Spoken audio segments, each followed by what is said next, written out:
Hello and welcome to another episode of Wind, Waves and Wells with Joe, me. This week's podcast is fucking brilliant. I really enjoyed recording this. I'm not going to go on too much. He's a TEDx talker. He's ex-forces, ex-drilling, Steve Beedie. I'm not going to go on for too much longer because I think it's probably one of the one podcast I've generally had such a good time recording, and it's why it really does make it worthwhile doing this. So here we go, straight on in. Morning, Steve. Good morning, Paul. How you doing? I'm not too bad, thanks. How are you? I'm ready to go. 2 coffees deep. Let's have it. Right, straight into it then. Who are you and what are you up to? Oh, who am I? Stevie Beedie. Been offshore for 16 years. I was drill crew. Landed to the dizzying heights of Derrickman, which I actually I loved that job. I did. Now, I guess you could say I am a communicator. I tell stories for a living. Podcaster, best-selling author, and somewhat of a daft bastard online trying to bring a bit of laughter to this fucking chaos. Yeah, we could do with that though, to be fair. There's an awful lot of doom and gloom at the moment anyway, is there? Too much. Way too much. Best-selling author? I didn't know that. What was the book? Have you got it? Even better. I have one copy. Here. I have one copy because my brother's like, have you fucking got that book for me yet? My brother's a tool pusher and he's like, I want my book. I want it signed. I went, you're a tool pusher. Go and buy it. And he's like, I'm not paying for it. You're a fucking tight bastard. But that's Well, open the bleed off. So a little wee, I wasn't even going to plug it there. Open the bleed off. there you go. Ex-Derrick, drill crew. Bit of story behind that one. Yeah, what made you write that? I was in the British Army for 9 years. Did 4 tours of duty. Came home a really unwell man. There was no help. There really was no fucking help. So my career got cut short. I was basically kicked out with PTSD, suicidal ideation. I'd attempted suicide 4 times. And I'm skipping past this quickly, but a fucking dark time in my life. And I woke up in a jail cell. I was best man at a wedding. I had a massive fight with a bunch of police officers, and in Durham, I had my kilt on. Not my proudest moment, but Was that a rental? I'm not saying anything. I was just going to say, did you get a fine for bringing it back a few days late? I didn't even get a fine for fighting with the police. Sorry, I don't know. I must have been charmed back then. But yeah, I was really unwell and angry and full of war and shit. But I didn't know how to open up. I'd seen kids blown up in Kosovo, and I'd seen my friends had started to kill themselves when we got home. And it was bleak, mate, like really bad. And I'd nobody to speak to. So pressure in any form, if it gets too much, it finds the weakest point and it just explodes. If you work offshore in any capacity in our energy industry, we have to do pressure tests. We have to, test the system's integrity, well tests. And, we apply pressure under control. We know the limitations, but we don't know our own. As people, especially men, we pile shit on, and then we wonder why men are popping. So when I woke up that day in that prison cell, it wasn't like, oh, I want to become a speaker. I was like, my 3-month-old son is at home, and if I don't fucking sort my shit out, I'm going to lose him. I am going to lose this kid. And I grew up without a father for the first 13 years of my life, or 12, 13 years, so I know what that's like. So I made a decision. I have this phrase where I gave up drinking booze and I started drinking books. So I took a 10-year gap away from drinking. It's funny, my son's 19 now, he's in the living room, and on his 18th birthday I took him for a pint. And he's like, Dad, I've never seen you drunk. And I was like, that's a win for me. Yeah. But I wrote the book because a dear friend of mine, who I was on a crew with for like 4.5 years, he committed suicide on the rig. Fuck. And yeah, and it broke me, mate. It really, it fucking broke me. I'd become accustomed, which is it's not a nice thing to admit, but we live in a time in the world where, the biggest killer of men is stress and suicide. We know this. This is not news.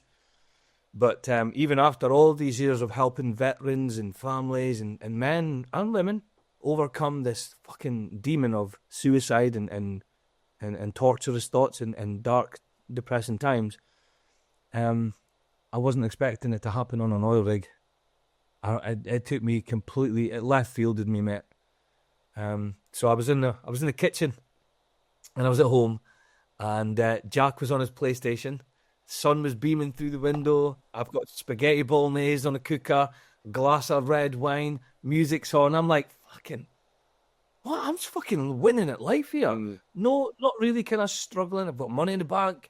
I was working in Africa at the time, I think. And I'm like, fucking life's good. Phone goes. Picks up the old phone. John Stoddart, dear friend. He's like, Stevie, have you heard about Don? I was like, now Don, 6'3", 6'4", tall, handlebar moustache, Harley Davidson, cycling motherfucker. Just a beautiful, big, soft giant of a man. Safety advisor offshore. So he's on like $100,000 a year type of thing. Yeah. Beautiful family, kids, daughters, all that stuff. And like, have you heard about Don? I was like, no, what's the daft bastard done now? Fucking driven his bike into Tesco's in Bucky. And I'm like, no, mate, they've just fished him out of the water. And I was like, mate, can you say that again? It pierced a fucking hole in my heart, man. So I really started to consider, like, if this is happening in the military, and it's happening in normal kind of places in life, everybody feels stress at some point. We all do. But if it's getting so bad offshore that my friend has committed suicide, he's taken his life, and he has his reasons, and I respect and I admire, and and to give his story a voice that wasn't just from me, I was like, how do I communicate this story? So I reached out to his daughter, and who's just the bravest girl ever, honestly, Caitlin. She is just a wonder. So she came on the podcast, and she wrote a chapter in the book. Wow. So we told her dad's story through her voice, and it really resonated. But it taught me something, that there is pressure hidden in pockets all over the world in people's daily lives, and I needed a way to maybe just kind of shine a little light on it, not to fix it or solve it or heal it, but to have a conversation. So that book, I was on the drill floor, and we're drilling a well, we're drilling a section of the well, and like always, the driller, he shouts on the tannoy, connection! Yeah. So we all run up to the drill floor. Stevie, go and open the bleed off. Walk over to the standpipe manifold, and as I'm opening the bleed off for the 1000th time that trip, I was like, that's it. The release of pressure. That's how I'll tell this story. So now I go all over the world, and I speak to oil companies, energy, renewable, freight forwarders, recruitment companies, and I tell the story about how to open the bleed off in your life. Then the bleed off is this. Mouth. Speaking. Yeah, just speaking. Do you think there's a big shortage of that in the industry at the moment? So, that's a good question. I think we're getting better. Yeah. I do. There's so much discussion of, this is shit, that's shit, and that's easy to do, and it's easy to point a finger. There's a lot of stuff I would like to change. Yeah. It really is. We've had job losses recently. The industry's in a fucking weird space. We're not drilling, we're not exploring. The government's a fucking pain in the arse, and there's all this stuff. But, can we just take care of what's actually going well? Yeah. Believe it or not, right, we have one function in our industry, and that's to provide energy. Yeah. That's so we can put phones, we can charge our phones at night, have electricity plumbed into the house, turn the heating on, cook our spaghetti bolognese. That's really all we're doing. Drive our cars, go on holiday, take the dog for a walk while we can FaceTime the loved ones, Yeah. Our industry is not built to fix mental health. No. That's a good So way we need to give people a bit of a fucking break here. They're managers. They're already dealing with a fucking lot.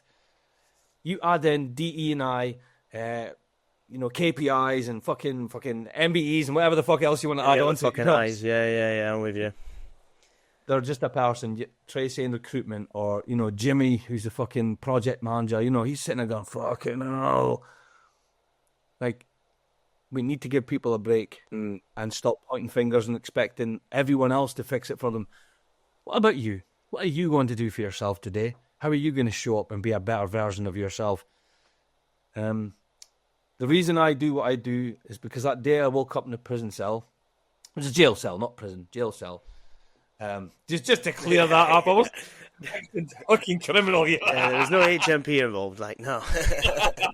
There was no 9-month holiday. But it was fucking close though. What was the mental health like in that place? I actually fucking ended up teaching at the prisons. Oh, did you?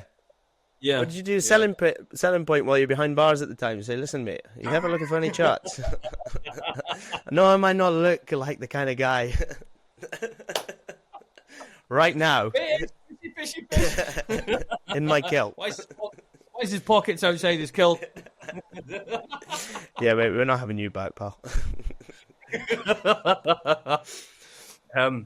But I love laughter. I think laughter is the ticket. Yeah, I really do. No, I'm with you on that. Actually, I was working on a vessel nearly 2 years back, and I was on my own, so I was just out, pretty much on my own, looking after this tool, and it was one of them things because you're on your own, like you've got to try and make friends with absolutely everyone. And I remember going off and actually the captain. I've actually got it in my Seaman's book. He basically signed it off as morale officer when I went off. I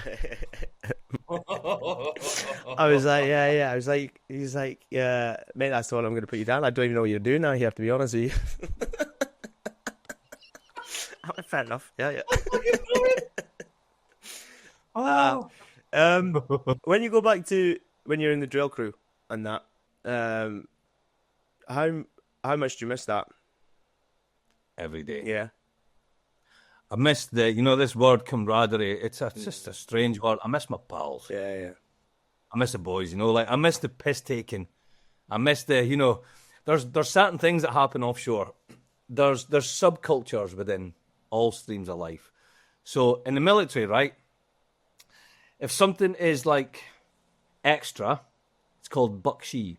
If something is really good, it's called Gucci. Like, it's a nice bit of kit. Yeah. Fucking Gucci bit of kit, that. If something is extraordinary, fucking sexual. Yeah. And that's military, right? And it's just, I was out at the Cairngorms with the boys, an ex-sniper, a sniper, a cavalryman, a para, and my son's like, he's a fucking legend.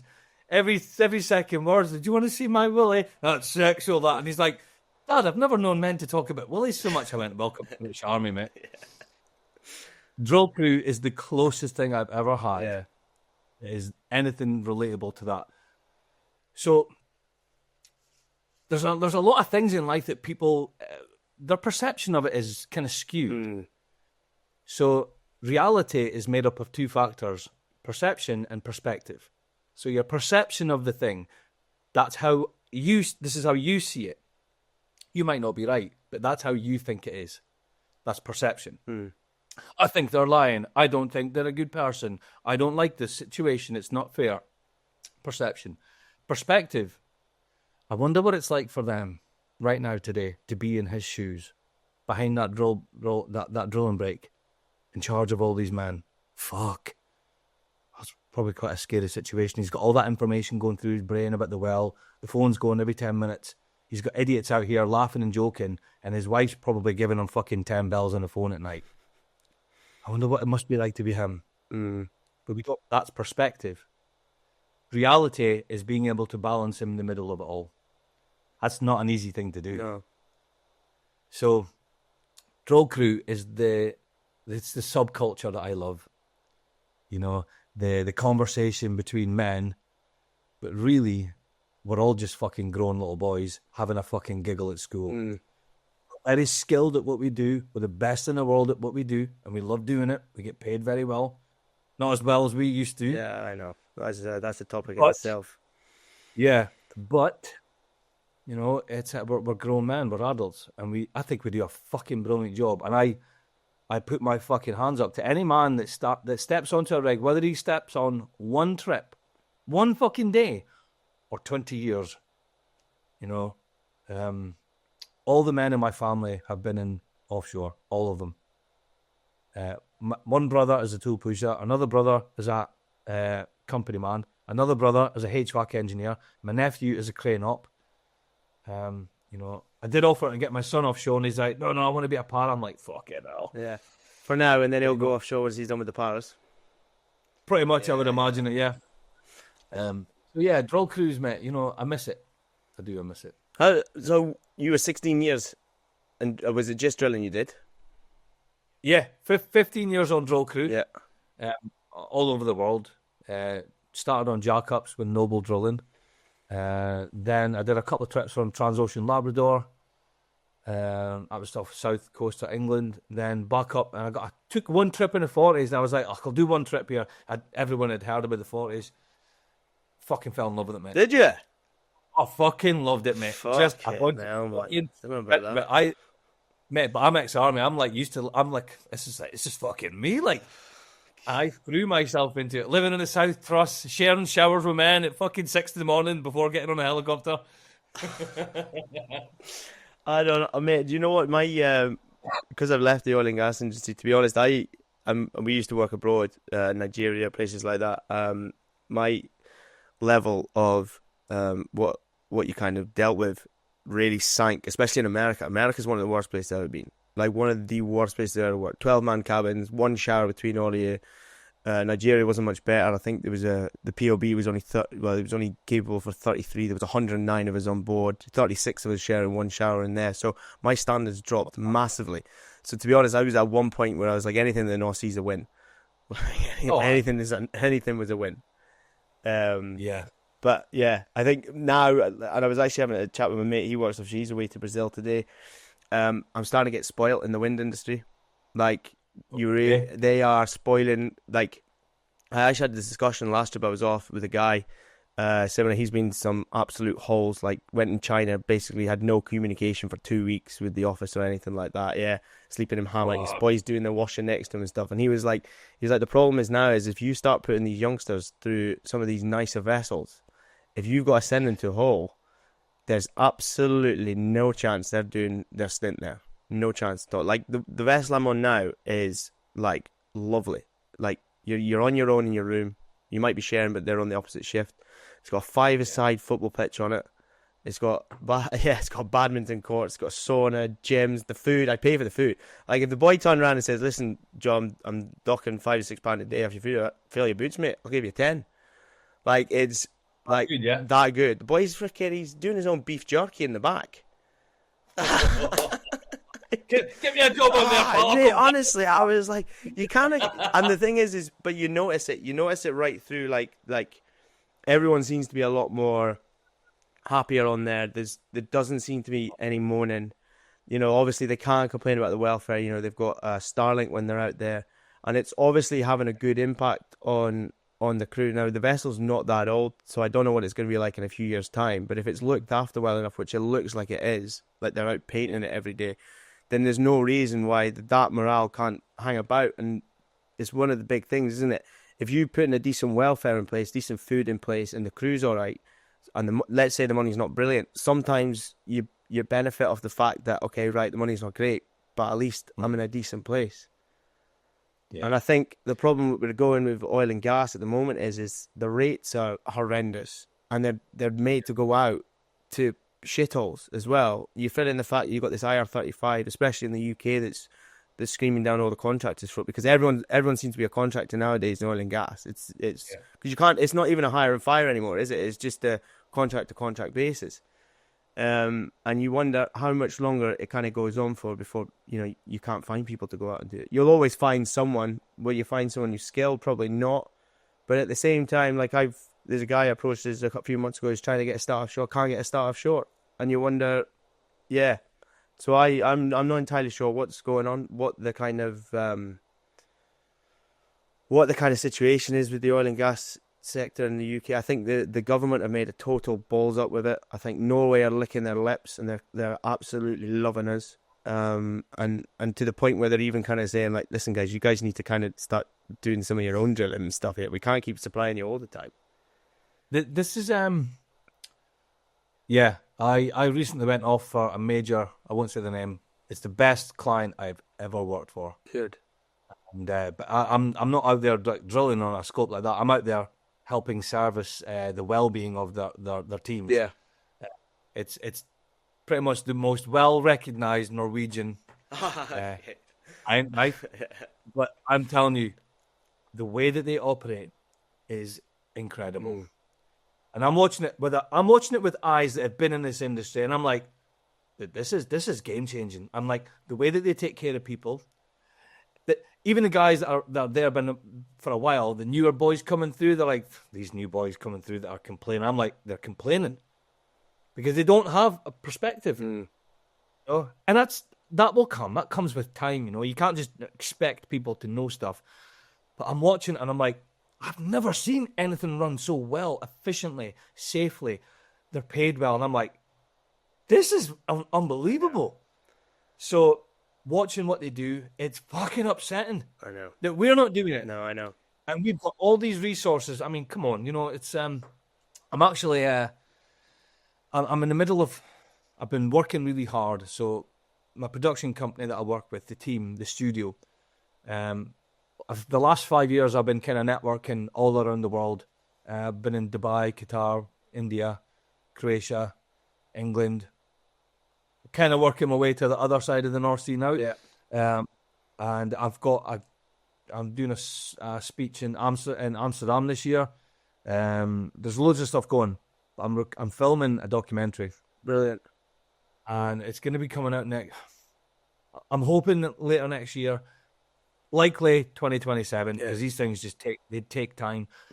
But I want to pay honor and homage to the men and the women who built our industry. I don't know if you can see my hands doing that. Yeah, I can see it. I was like, head shaking. You can do anything behind that mix. I couldn't see the end of the hand. Like, yeah. I want to pay homage to the people who built it. Yeah. The 60s and 70s. Actually, I've got a book that my father gave me. My father was a tool pusher. He passed away. He's coming up for 2 years now. He was old school drilling. Yeah. Old school. You know, a man, you know, there's a saying, when ships were made of wood, men were made of steel. Mm. Now, I'm not saying that they have all the correct vernaculars and mindsets for the world today, but we cannot forget what they have built and delivered to us. No. So I like to try and act as a bridge between the old world and the new. Because I am that generation that came up without mobile phones and technology and stuff, the internet. I didn't come till later on. So I grew up with it, into it. Mm. I remember, you know, like, Dad, my pal Carly said I can go and stay at his house for a weekend, go and sleep over, you know. He lives 6 miles out in the country. Oh, that's brilliant, son. I was 12. That's brilliant, son. That's brilliant, son. Could you give me a huddle in the car? Throw me your legs. Aye. Yeah. He was fucking joking. He was not joking. Yeah. My mum's like, for God's sake, give the kid a lift. And he's like, why? He wants to go, let him go. And I went. And I tell you, I was cursing him the first 3 miles. Fucking bastard. Doesn't like me, doesn't love me. See that last 3 miles? Aye. I've done this. I did this. Yeah, exactly. He taught me self-reliance. I'm not saying to parents, go out there and do that to yours. You know, obviously not. But we are losing that sense of inner confidence and strength, like real ability to say, right, here's a problem. What are we going to do to fix it? And I bring that to mental health and well-being by telling the hard truth, the stories that don't sound nice, but pierce a little bit so I can pour some laughter in. I have to chip away to get an opening. I need an opening. Yeah. Not to fix, not to solve, not to cure. So I can just pour a little bit of laughter, a little bit of hope, a bit of fucking like craziness in and go, it's fucking nuts, innit? Like what we're all dealing with. What we're going to do about it. We're here now. Yeah. So I believe in... Probably going to get a lot of shit for this, right? No, it's all right. See this fucking safe space. Fuck off. Yeah. Just fuck off your fucking safe space.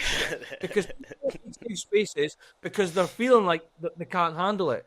They need to be spoken to with reality, truth. Yes, this is shit. No, this is not fun. This is going to hurt a lot more than you think. You're probably going to fuck this up even bigger. I will be here with you.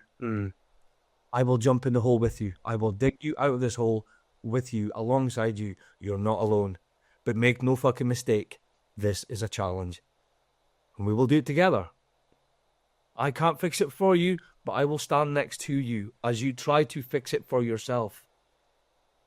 I won't turn off. I won't switch away. I won't pretend it's glory and bright and bubbly. If you need to cry, cry. If you want to scream, I'll scream with you. I'm going to stand by you. That's why I make the videos. I do the calls. I fly offshore. I wrote the book. I'm doing the documentary. I do the shorts. I do these interviews. Because I am in the fucking trenches of this shit. Actually, when I was on was it the ship? I was on a regular ship a couple of weeks ago, speaking to this really nice man, and we got talking, and he waited until everyone else had left the room. I'm just getting his message up here. I won't say his name. I'll just give you. But where is he? Yeah, there we go. So we had a chat, and he opened up about his personal life, and he's like, "I can't tell my wife these things. She just won't understand, and if I do, I risk the probability that she might look at me differently." I was like, "I totally get it, mate." I said, "So I can't tell you what to do in your relationship or your personal life." I said, that's your honor, and you've got to take care of that. I said, "But what I can do is, how about I just give you my phone number, and any time you need me, 2 a.m, 5 a.m, phone me up, I'll pick up and I'll answer." And he's like, "What? For nothing?" I was like, "Not just for nothing, for the rest of your life." I said, "You can be 60 and you can phone me." I said, "If I'm still here, and I'll pick up the phone." And he's like, "I've never had an offer like that." So he sent me the message the next day. "Morning, Steve. Thank you for taking so..." I'll just cover his name. He sent me a WhatsApp. Yeah. "Morning, Steve. Thank you for taking the time to talk to me yesterday. It opened my mind to the possibility of a better quality life. The wisdom of your points are immense. Some may sound simple, but after carefully meditating on them, I find them to be very deep. I'm glad I didn't come on board a day later, because I was leaving that day." Yeah. Is he older That's all lad? it takes. Is he an older lad or younger? Oh, no, he was younger than me. He was maybe 32, 33, 34. Do you think it affects them? Do you think younger people are affected more by all this than older people? Because obviously, the age-old thing that older people say, funny enough, is, "Oh, there was none of this mental health back in our day." But I've worked with a lot of older generation, and I've actually spoken to them. I worked with a really brilliant lad, actually, a boy called Davey, older generation, from Aberdeen, actually from Ballater, and I would speak to him about it. He's retired now, and almost when you speak to him though, their coping mechanism was pretty much alcohol. Yeah. And he pretty much came out and said that himself. He says, like, that as soon as they came off from wherever they were doing working or off the rigs, it was straight in the boozer. Yeah. Do you think there is probably, because if you look at the alcohol culture, I had a boy on yesterday, and I asked him, how much was the culture of alcohol in the oil and gas industry back in he was 70s, 80s. And he says, apart from on the rig, everything else, there was a lot of drinking, yeah. There's nothing wrong with a drink, we all like to have a pint or a nip or whatever, or a glass of wine. It's when it becomes not just a coping mechanism, it becomes the go-to. You can't offload without it, It's like anything in life, I was a massive drinker in the army, massive. That was my coping mechanism, because that's what I grew up with. Drugs was never my thing. I never really kind of got into that. But alcohol, give me a bottle of whiskey. I'm just go. I'm game. Yeah, definitely. Now I'm lucky if I can have 3 pints. I'm like, I just want to go home. I like a pint or a glass of wine with food. can't stand being shit-faced drunk. I haven't been that drunk for maybe 20 years. But it is oh, fucking hell, such a good question. I think men specifically, we work. We just work. We bury ourselves in a task. Whether it's at home, a project, or going to the pub or drinking or escaping and anything rather than deal with the thing. I thought I'd figured out a lot of stuff, I'd figured out my PTSD problems. The stuff from the army, I had worked through it all, and I felt like I was on top of the world again. Then I went through a marriage divorce, went through divorce, and I was 14 years, I was brokenhearted, so I was like, oh no, this is unfair. And then I discovered that I had no healthy boundaries, I was a chronic people pleaser, and I was a codependent. I was like, is there anything else on top of anxiety, depression, suicide, and and then I worked through all that stuff. So I had healed or helped myself with therapy and learning. And the last thing I did was inner child work, which sounds fucking gay as fuck. But it's what is it? By the way, just inner child healing. Yeah, basically just like working on what you were before. It was the child abandonment. Yeah. That I'm not worthy of love. I'm not good enough. I'm a piece of shit. Why would anyone want me? My real father left me. Never. He lived a mile away my whole childhood. I don't know what he looks like or sounds like. Wow. And everyone knew in the town. So I had a real deep scar and a wound of what mental health really fucking feels like. To be the bastard of the village, and everyone knows that he doesn't want you. So it was the last thing I ventured into because I was too fucking shit scared to deal with it. And when I did, it healed a part of me at a soul level. The relationship I have now with my son is 100-fold deeper than it ever was, and it's been deep his entire life. It's healed relationship with my mum. It's healed the relationship with my colleagues, my clients, my ability to look at myself and go, oh, so when men feel anxiety, I can't talk for women, but when people feel anxiety, I'll just say people, you have to ask yourself, right, here's a quick tip for anyone. Anxiety is a big thing right now. Sometimes talking about it isn't the answer. Sometimes saying it to persons isn't the answer. This whole, you have to talk about it, that's not always the fucking case. I'm not promoting everyone talk, because we have introverted people and we have to cater to their needs too. Some people aren't confident in a public setting. They go to work and the minute they're like, the light's on them, they're like, oh, shit, I don't want this.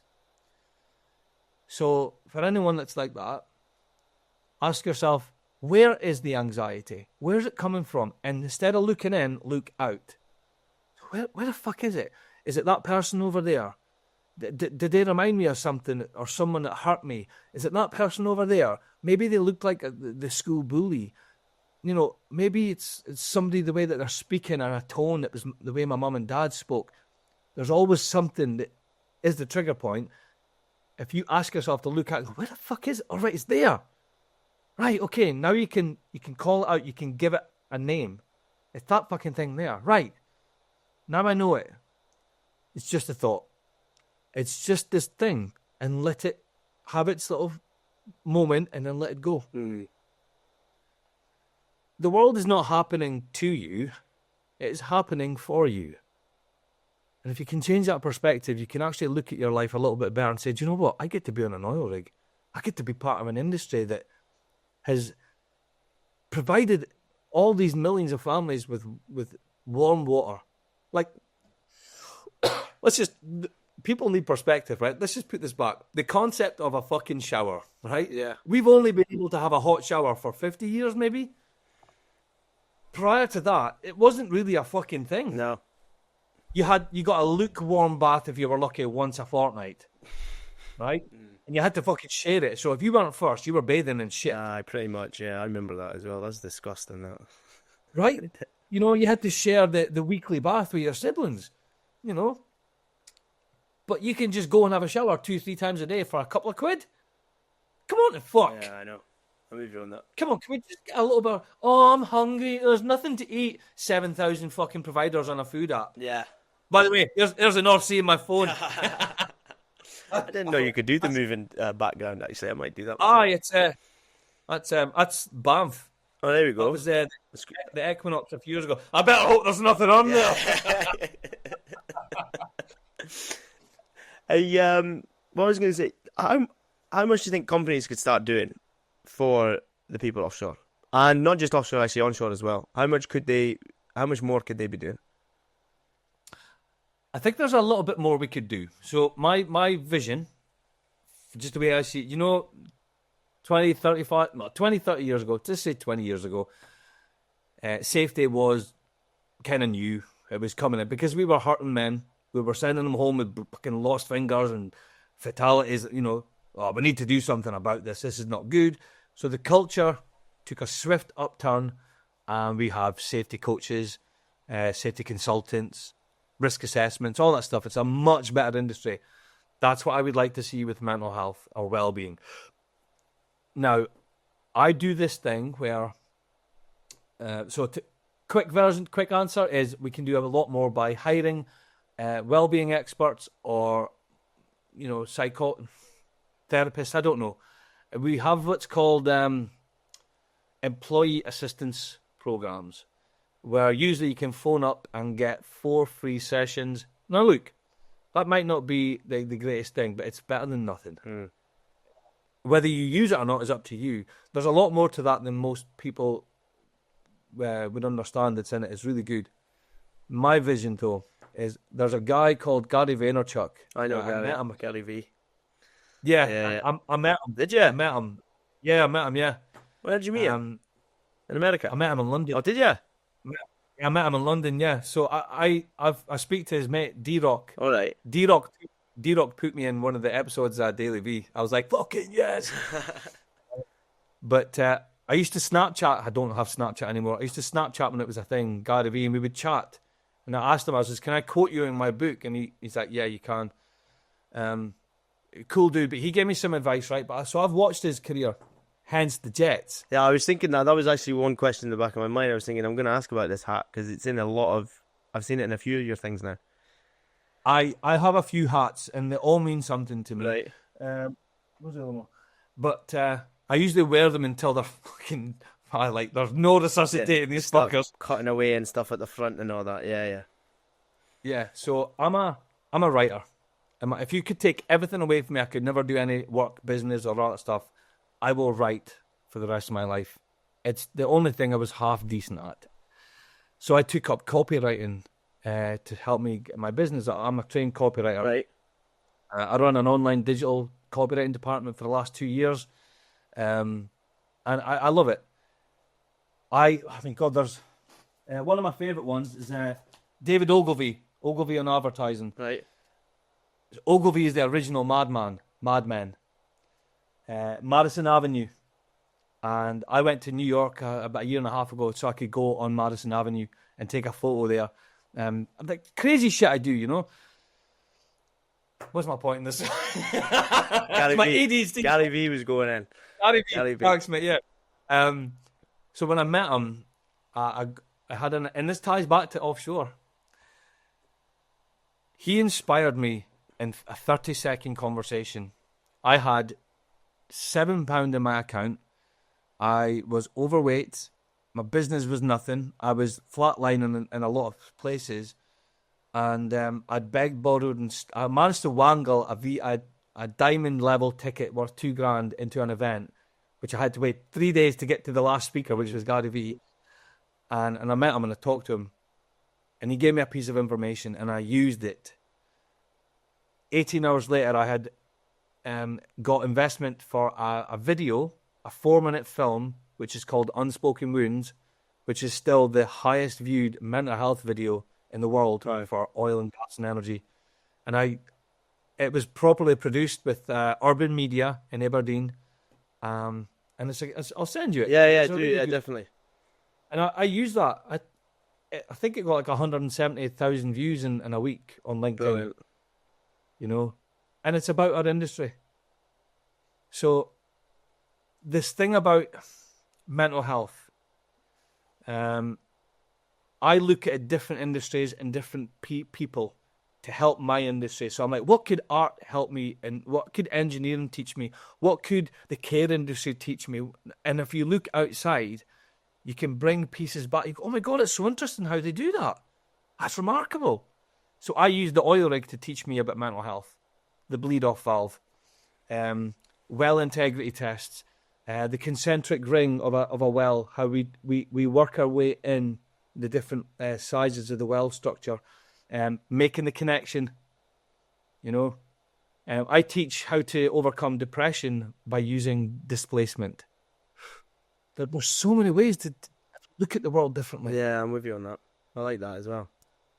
So sorry, that was a long winded. No, I like that way.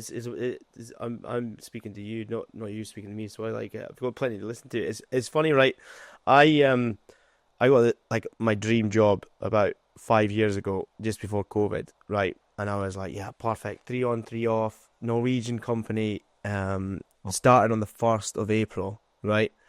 2020, and I'll not mention the name. Because, well, I never left them bad terms. To be honest with you, I'd go back to them tomorrow if I could. But the only company who, and well, to be honest, the one I'm working for now is absolutely brilliant. But they're the only company who did like a mental health a test on you to find out if you're an extrovert or an introvert, and they kind of went off the back of who you were off that.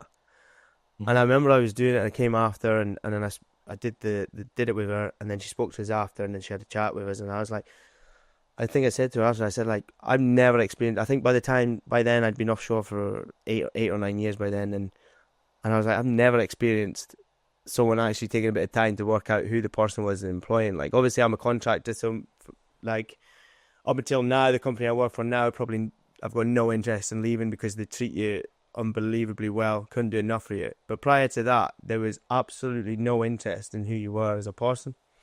And I think even if companies took a little bit more time to work out what the individual offshore's doing, how they're feeling about the place, you know, how are you happy with the internet?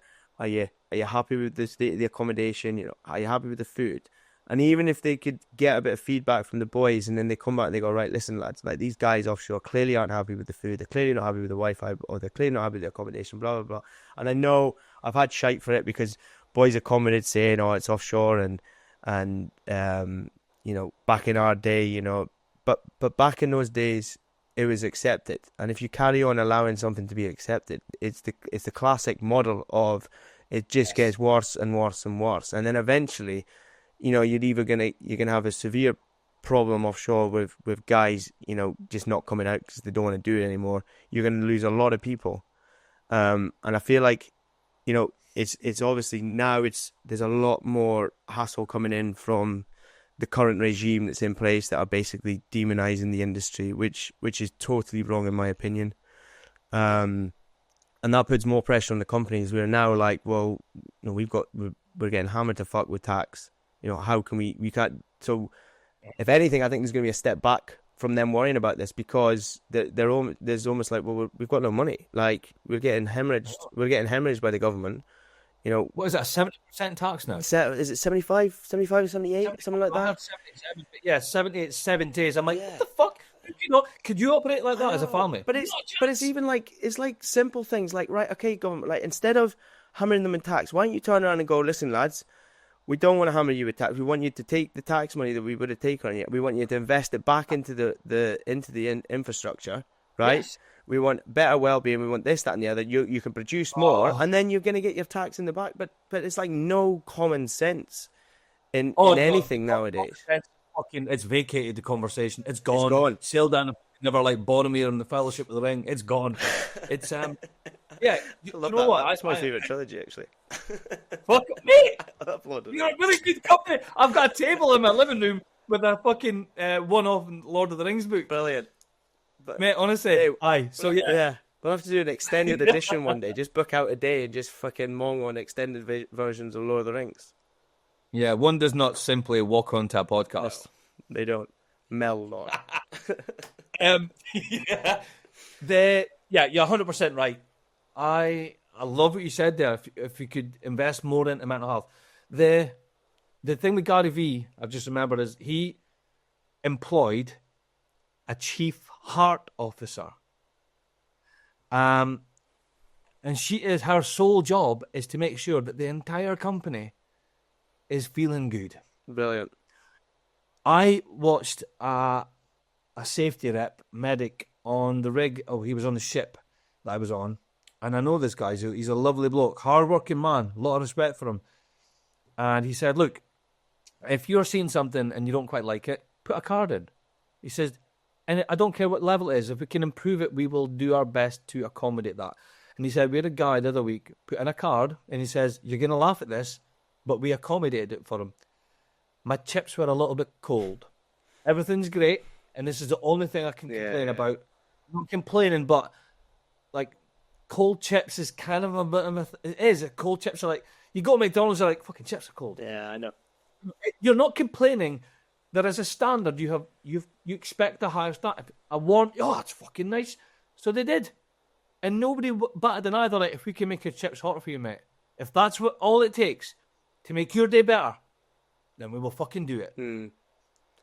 Me, the army, I would never have put that card in. No. I'd ask myself, who's the one that's wrong?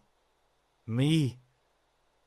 Because if that man's little complaint about chips not being warm or, like sizzly hot, whatever he needed, if he hadn't done that, then my chips would have been shit that week. Yeah.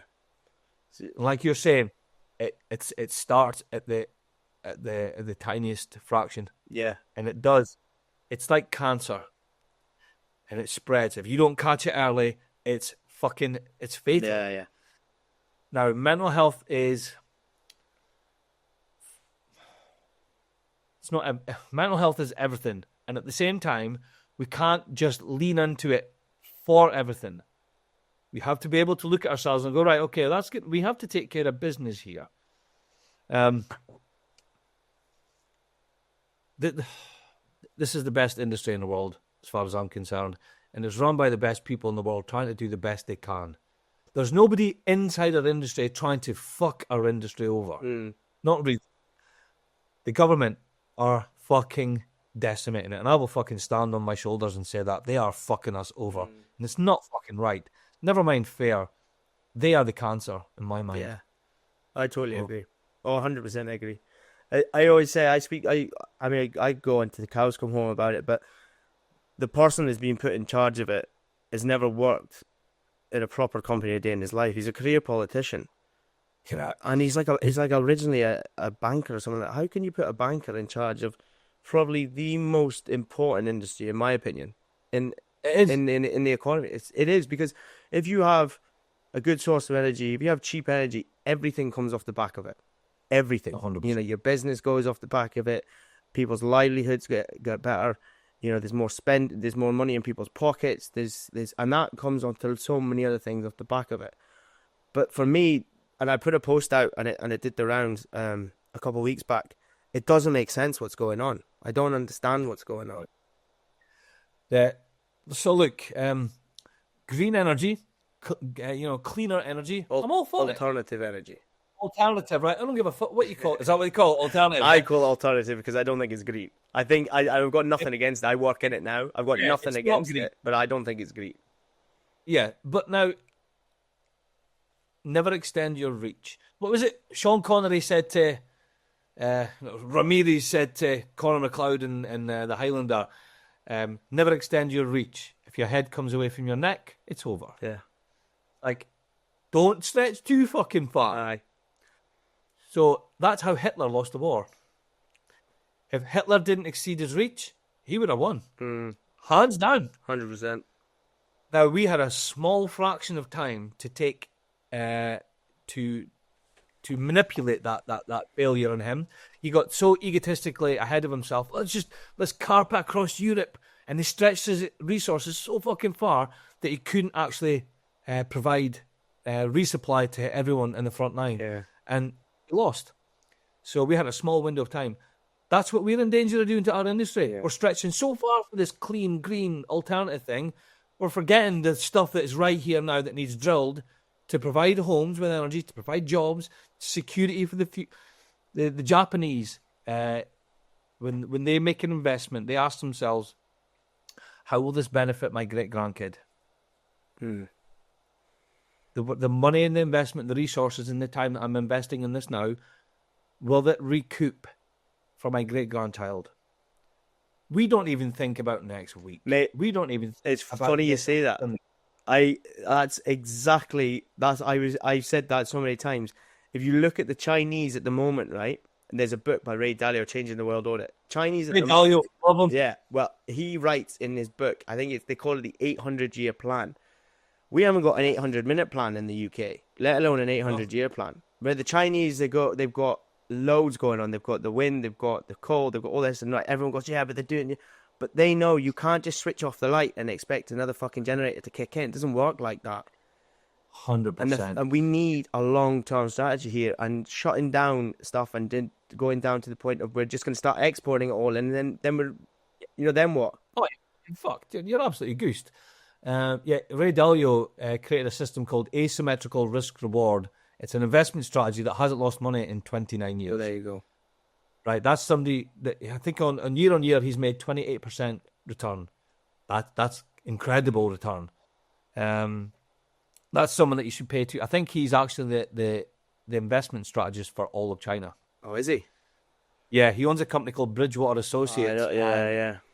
Well, he's a great guy. But I've studied all these kinds of different. Here's the thing, right? Mental health. Everyone thinks mental health is just about psychology. It's not. I actually have a thing, right? Just over here. Let me see if I can get it. It's usually quite close up on my photos. Do you know what the definition of mental health is? No, not off the top of my head, no. Google does. Right. Google does, right? But this is from the World Health Organization. Now, let me see if I can find it. It's about here somewhere. This is what... Oh, no, it is. It should be... I think it's somewhere here. I am trying to find it. But people... Sorry, there's a bit of a lull here. That's all right. This is important. Oh, this is important. Be edited out. Right, here we go. How do you define mental health? Mental health is a state of mental well-being that enables people to cope with the stresses of life, realize their abilities, learn well and work well, and contribute to their community. There you go. It's really simple shit. I know. Right? So I had a conversation with one of my professor colleagues. She used to work with Professor David Alexander. He's the guy that they got in for the Piper Alpha. He's a professor in psychiatry and psychology, and he was the lead trauma expert in the world. The Twin Towers, the Nairobi bombing, the tsunami on Boxing Day, and all the kind of stuff in between. He's the guy that led the triage, okay? Me and him created a product together that he took to teach the FBI on post-traumatic stress and post-traumatic growth. Because they used my story, my experiences to teach people. So I was teaching at RGU alongside this man. I spoke to his colleague 2 days ago, Susan Klein. She is an absolute angel on this earth. She is such an intelligent woman. And I was asking her, I says, look, I'm thinking about going to do a counselling course, to be a counsellor, a therapist, just so I've got this under my belt. And she said, Steve, we're actually moving away from the diagnostic side of things because we're realising it's not actually fucking helping. I don't know. I was like, holy shit. But we are living in a time where people need a diagnostic. Yeah. So if I diagnose you with what your symptoms are, what are you experiencing? I'm in love. You're in love. I diagnose you that you are in love. Does that mean you're never going to fuck things up? No. I diagnose you with the flu. Are you never going to get the flu again? Diagnostics is important, but it is not the defining factor. When we look at the state of mental health, what is the definition? Contribute to your community is the last line. Yeah. you're doing this by doing this podcast, mate. Uh, You're contributing to your community. Yeah, but I think that's one of the reasons it was set up. To be honest, is to give more people like because of what was going on, the constant demonizing around it, the fluff that goes around it, and I thought it's been hard to get people on, obviously, because some people no one wants to hear me speak. But like I say to them, like, it's how do you know no one wants to hear you speak if they haven't heard you speak? 100%. My son is the opposite to me in that sense. He does not want to be in the limelight. He does not want anything to do with that. He's not introverted, but he's quite a behind the scenes person. kept to himself, kind of. Yeah, I know what you mean. Yeah. He comes training with me. He goes to the gym. We do push-ups, dips, press-ups. He's looking a good 19-year-old kid now. And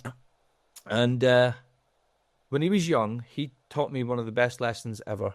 And I don't know where it came from. We were talking about the sources of happiness and stuff, and like where things come from, where the spark of hope comes from. And he's like, God, he was 9. He says, oh, you mean the Eversource, Dad? I was like, what? He said, the Eversource, that's what that is. And I went, Chuck, where did you hear this word? And he went, I made it up. I went, tell me about this. And he said, it's the Eversource. It's where all the good things come from. All the wonderful, all the hope, all the dreams and the things that all make me feel happy. It's when I look at you and Mum, or you and my sister, or my brother, or all my friends, that's the Eversource. I was like, holy fuck. How old was he when he said this? He was 9. When I tell you what, kids can. There's one thing about kids is at least they'll tell you, at least they'll be honest, and at least they'll tell you something that you want to hear. If we want to make a dent in this, we need to be a little bit more like Robin Williams. Monks. People think that monks are like this, like disciplined all day, don't talk and hum and stuff. So actually, when you look at them, they're big kids and they laugh at so much stuff. There's a reason why angels can fly. It's because they take themselves lightly. I've got 2 questions actually before I leave. Normally the one I ask everyone, but one I'm going to ask you specifically is if you could put one thing on every rig, every vessel in the world tomorrow to help with what's going on, what would it be? Stripper pole. I like that. Yeah, with the stripper pole, so that all the boys can do split drops. Put it on there. Get the Derrickman out of his pit room. Get him up there. Get the thong on. Get the fucking music on. Get the lights flowing down. Dim the lights. Get just like, come on, boys. Stripper pole. Don't really know what to say. Oh, mate, honestly, mate. What more do we need? I think if we could probably take something away, it wouldn't be to add something on. Yeah. It would be to take something away. Yeah. Can we take away so much fucking restrictions on being serious? Yeah. Can we get back to having a little bit more like the flow of a work site? Whether you're on a drill crew, on a construction site, brickies, there's a rhythm. If you try to control or manipulate the rhythm, you're micromanaging. They're grown-ups. Yeah. Leave them to it. Leave them to it. They'll fucking figure out the way. Yeah. Be part of it. You can't just ignore the thing because obviously fucking shit happens. But, you got to trust men. Got to trust people a bit. Because if you give them that trust, they will feel trusted. So I would take away something, not add it on. If you had your time again and you knew what you do now, would you have gone down the same path? Absolutely. Yeah. Fucking without a doubt, mate. Yeah, the full bifter. The full bifter. All the things, all the fuck-ups, all the shit, all the arguments, all the fucking close punch-ups, all of it. Because with that came never having to see my son go without a meal, never having to watch him go without Christmas, and never having to see him feel like he was poor. That's a great way to finish it. Thanks so much for coming on, Stevie. It's an absolute pleasure. It's been brilliant. I've really liked this. I really enjoyed this one. Thanks, mate. I appreciate that. Thank you for bringing me on, mate. I really appreciate it. No, it's been brilliant. Honestly, I've loved it. It's been great. I'm looking forward to putting it out. Brilliant, man. Cheers. All right, buddy. Brilliant. Loved it. So good. Honestly, so good. Stevie came on kind of quite short notice as well. I got him in his time off, traveling or whatever he's doing. So I cannot thank him enough. I had such a good time recording it. It will not be the last time I have him on. One thing I will say before I end this show is, if you are enjoying the podcast, please like it, share it, tell all your mates about it. If you're interested in coming on, please do reach out, whether it's LinkedIn or any other avenue. Please give us a shout. I would really love to hear your story. Even though you think no one wants to hear you speak, you'd be very surprised, because no one knows unless they hear you speak. Until the next time we have another episode, we go again.